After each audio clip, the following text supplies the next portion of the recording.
At eto pa ang ating chili paste.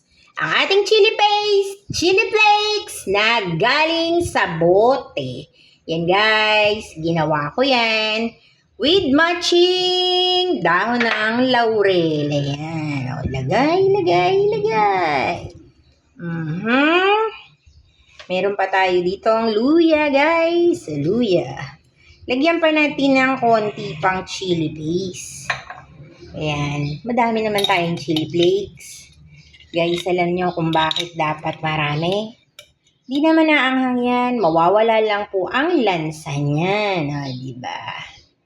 Ayan, o.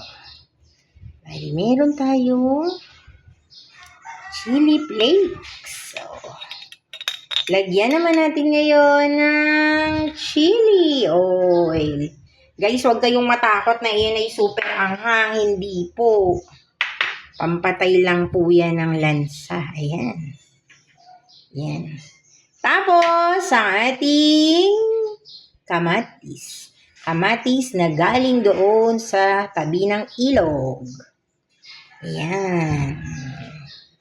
Bakit galing sa tabi ng ilog? Kasi doon niyang kinuha ng tindera. Sa tabi ng ilog, doon siya bumibili. Yung nagtatanim ng kamatis. Doon siya bumibili.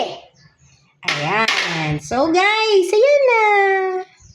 Iihawin na po natin yan. At syempre, ito ang pang-cover natin dyan. Ang dahon ng saging.